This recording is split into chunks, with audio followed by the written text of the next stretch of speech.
Meus irmãos, a paz do Senhor, para mim é um grande prazer estar aqui mais uma vez com os irmãos. A nossa finalidade aqui é compartilhar um pouco a palavra do Senhor nosso Deus, e nessa sequência de 26 aulas para nós novos convertidos, chegamos hoje aqui na aula de número 19, onde vamos falar sobre a temperança, uma das virtudes do fruto do Espírito, um assunto extremamente importante para cada um de nós que abraçamos a causa do cristianismo e estamos aí em peregrinação aqui no planeta Terra como forasteiro, com a missão de proclamar as boas novas do reino, pregar o plano de salvação. Quero ler com os irmãos Gálatas capítulo 5, versículo 22 e versículo 23. Nos diz assim o texto sagrado: mas o fruto do Espírito é amor, gozo, paz, longanimidade, benignidade, bondade, fé, mansidão, temperança. Contra essas coisas não há lei. Então, nós que cremos em Cristo de todo o coração, andamos em espírito, não vamos praticar as obras da carne, mas ao contrário, vamos sim manifestar as características do fruto do Espírito. O fruto do Espírito, que é uma obra do Espírito de Deus, a terceira pessoa da Santíssima Trindade, no nosso espírito. O fruto do Espírito, então, vai crescendo e amadurecendo dentro de cada um de nós cristãos e deve ser tema principal das nossas orações ao nosso Deus, pedindo a Ele coragem, força, poder, unção para viver no Espírito e manifestar as características do fruto do Espírito.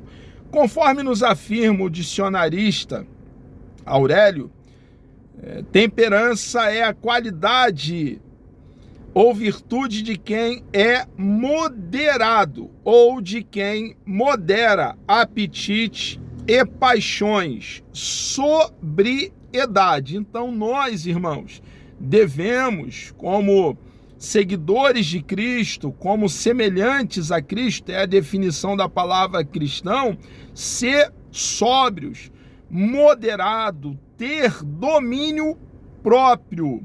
Precisamos manifestar a temperança. É claro que em alguns cenários, em alguns contextos, observamos algumas colocações que às vezes nos faz ferver por dentro. Porém, nós que andamos em espírito precisamos nos controlar e ter cuidado com os nossos pensamentos, com a nossa fala, com as nossas ações. É uma necessidade para o bem viver do cristão e uma demonstração de que realmente provamos o novo nascimento. A regeneração, o ato do novo nascimento se dá na conversão, quando abraçamos a causa do cristianismo. Ocorre então a regeneração, o ato do novo nascimento. Fazemos parte nesse momento do corpo de Cristo, somos inseridos ao corpo de Cristo, justificados, e adentramos em um processo de santificação. E todo nascido de novo tem uma postura, um proceder, um agir radicalmente, completamente, totalmente diferente do agir na nossa vida pregressa, antes de abraçarmos a causa do cristianismo. É uma obra do Espírito Santo dentro da vida de cada um de nós. O Espírito de Deus faz essa obra e nós, cristãos, precisamos desejar e orar, buscar a face do nosso Deus, pedindo a Ele ajuda, para que possamos então manifestar temperança, sobriedade, domínio próprio. ela é produzida mediante a atuação direta da terceira pessoa da Trindade, o Espírito de Deus, e faz parte de uma das características do fruto do Espírito, que se manifesta em 9 excelentes qualidades, relacionadas nos versículos acima citados, que vamos falar de forma minuciosa, pormenorizada, um pouco mais adiante. O fruto do Espírito não é produzido na vida de alguém que vive de qualquer maneira. Não é produzido na vida de um cristão nominal, que tenha somente o nome cristão, mas que, infelizmente, não nasceu de novo. Porque o cristão não genuíno continua nas mesmas práticas de sua vida pregressa, antes de abraçar a causa do cristianismo. Observe, irmãos, que cristianismo fala de uma ruptura com a vida que vivíamos antes de crermos em Cristo de todo o coração. Não é um adendo, pelo contrário, é uma mudança radical. A nossa cosmovisão hoje é completamente, radicalmente, totalmente diferente da que tínhamos antes. Nós hoje temos um manual, o rolo sagrado, as sagradas letras, a palavra do nosso Deus, e somos norteados, governados pela nossa bússola, a nossa regra de fé e prática. E vivemos então para agradar o nosso Deus diariamente. Então, é claro que um cristão genuíno vai manifestar as características do fruto do Espírito. Então, através do proceder de um cristão, nós então depreendemos se realmente é genuíno ou é um engodo, ou é falso.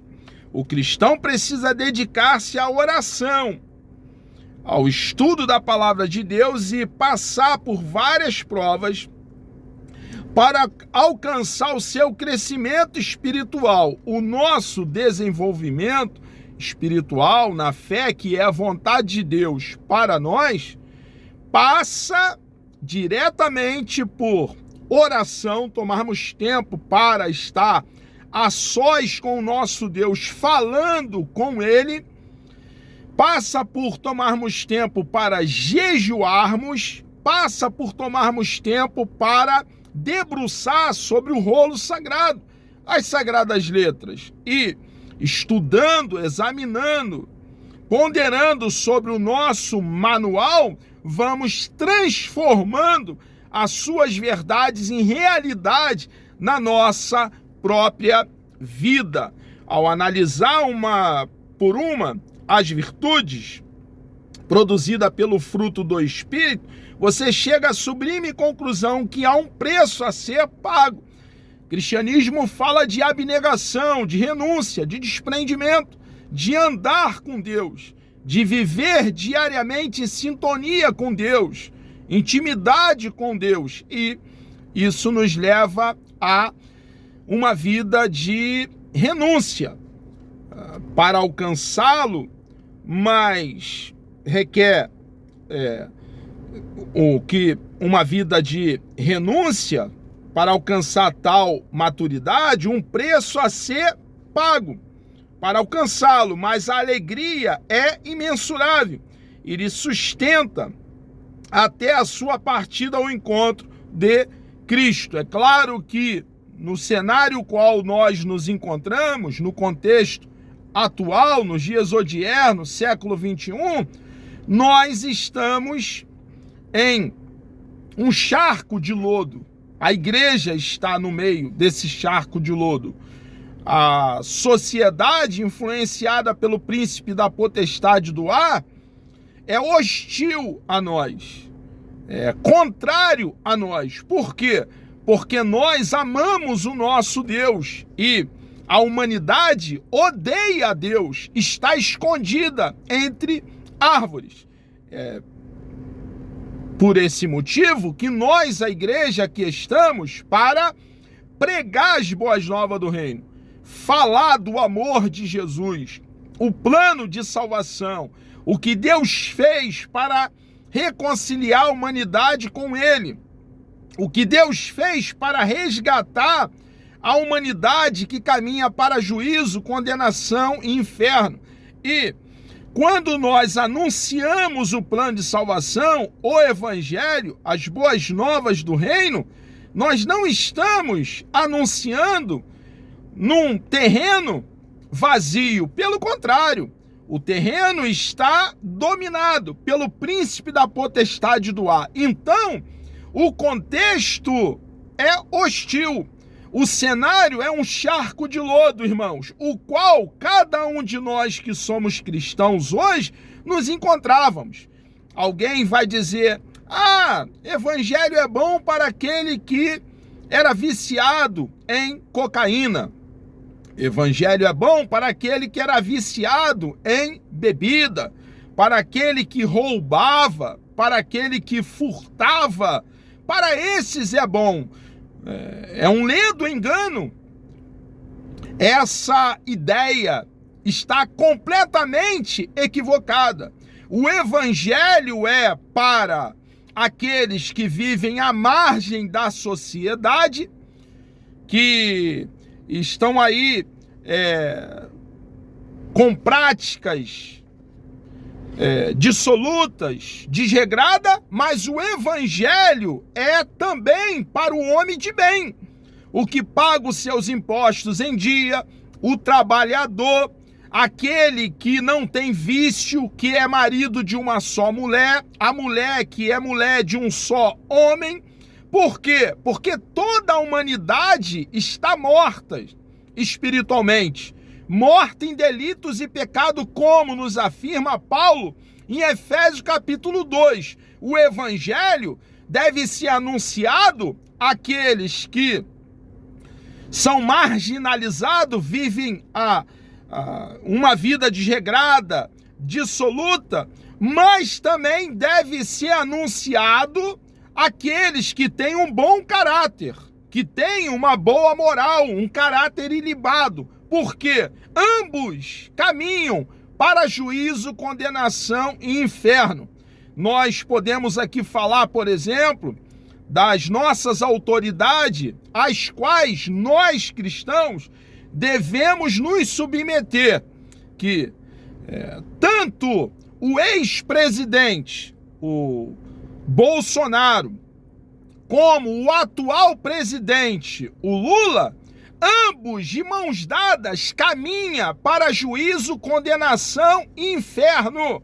E para que ambos tenham a sua trajetória mudada, ao contrário de caminhar para juízo, condenação e inferno, caminhar para a eternidade com Deus, é necessário que você e eu, como igreja, pregue o evangelho para ambos e eles creiam em Cristo de todo o coração. Então, cristianismo, boas novas de salvação, o evangelho é para todo ser humano, porque todo ser humano está distanciado de Deus, estão destituídos da glória de Deus, e essa verdade acontece com a queda do nosso papai Adão e da nossa mamãe Eva. Adão, ele foi o primeiro homem, mas também foi o cabeça federal da humanidade. Quando ele cai, toda a humanidade cai com ele e estão em um estado deplorável, tenebroso, de corrupção total. Jesus é o único que pode dar vida a mortos. Jesus é o único que pode dar sentido à vida do ser humano, mudando a sua história de forma completa. Então, para que essa obra seja feita, a obra do Espírito de Deus no espírito do homem, quando eu falo homem, eu estou falando os dois gêneros, homem e mulher, é necessário que você, minha irmã, meu irmão, eu, cumpramos a nossa missão de, como arauto, proclamar o evangelho, pregar o plano de salvação a todos os habitantes do planeta Terra. Veja então, em síntese, algumas palavras sobre cada uma delas. Você terá mais detalhes sobre a última, a temperança, que é aqui o assunto em pauta, em tela, pois é o assunto central desta lição. Então, dentre as características, qualidades do fruto do Espírito, nós temos o amor. É muito fácil amar os seus entes queridos, aquele que nos faz bem, como os nossos pais, os filhos, esposo, esposa, parente, amigos. Mas tem uma conjunção adversativa aqui no português. Somente pelo Espírito Santo você é capaz de dedicar amor aos seus inimigos. É o que a Bíblia Sagrada, o nosso manual, nos educa, a nós cristãos, amarmos também os nossos inimigos, de tal forma que lhes deseje o bem e perdoe as suas ofensas de todo o coração, para jamais se lembrar delas. A base do nosso perdão àqueles que nos ofendem é o quanto nós fomos perdoados. Nós merecíamos condenação e o nosso Deus, pela obra vicária do nosso Senhor e Salvador Jesus Cristo, pelo que Jesus fez lá naquela pequena colina chamada Gólgota, lugar da caveira, Deus nos perdoou sem pagarmos nenhum preço, a despeito de um alto preço ter sido pago, mas não por você nem por mim, pelo eterno Filho de Deus. Então, graça é favor imerecido e nós somos salvos pela graça mediante a fé. E nós recebemos o que não merecíamos. Merecíamos condenação, inferno, juízo. Recebemos então salvação, fomos redimidos, fomos resgatados e perdoados. Jesus foi o nosso fiador, Jesus foi o nosso representante e, com base no grande perdão de Deus, nos perdoando a nossa dívida que tínhamos com Ele mesmo, Deus Pai, é que nós devemos perdoar os nossos semelhantes, aquele que nos ofende. Essa é a nossa lei, a lei do reino dos céus, e nós, como cidadão dos céus, precisamos cumpri-la, torná-la realidade na nossa própria vida. Gozo, apesar das dificuldades financeiras, das enfermidades, das calúnias, nós, irmãos, não estamos isentos de dificuldade, de calúnia, de perseguição, de sofrimento. O que nós temos como garantia é que o nosso Deus não nos desampara, não nos deixa só. Ele é presente na angústia. O nosso Deus é o nosso paladino, o nosso defensor corajoso. Então, nesse cenário de enfermidade, dificuldade financeira, calúnia, nós precisamos, irmãos, então, cantar e orar. Nós precisamos ter prazer, porque a fonte do nosso prazer é aquele que nos resgatou, que nos colocou em uma rocha e firmou os nossos passos. Paz. O crente vive no meio de violência, que gera insegurança, medo nas pessoas, mas esta virtude do Espírito lhe concede tranquilidade e confiança. A despeito, irmãos, das turbulências, nós precisamos descansar no nosso Deus e viver em paz. Jesus é o único que tem paz verdadeira para nos dar. E nele nós temos segurança. Não temos motivo para viver roendo unha, batendo o joelho. Muitas das nossas preocupações nunca, jamais acontecerão. Então, descansemos no nosso Deus. Longanimidade, esta virtude vai falar a respeito de esperar com paciência. O ser humano não gosta de esperar, mas é necessário esperar em Deus. Não é no teu tempo, minha irmã, meu irmão, não é no meu tempo, é no tempo do nosso Deus. Benignidade, tornar-se benigno, é o desejo de fazer o bem, até mesmo aos nossos inimigos.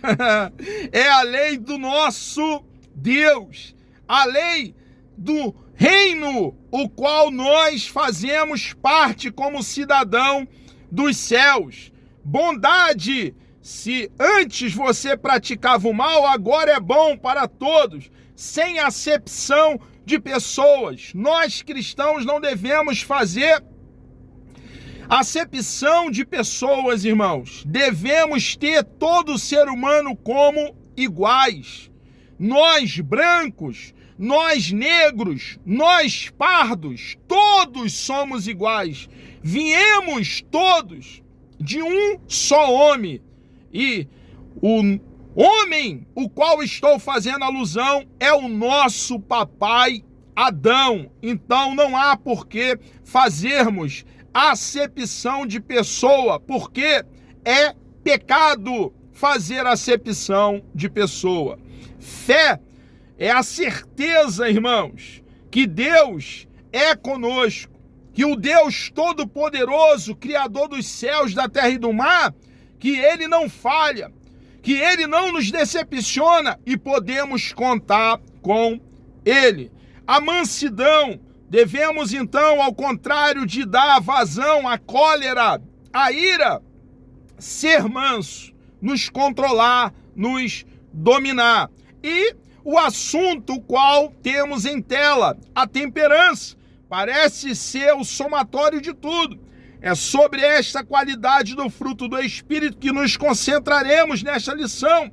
Quem a possui tem o domínio próprio. Então nós precisamos ter cuidado com a nossa própria vida.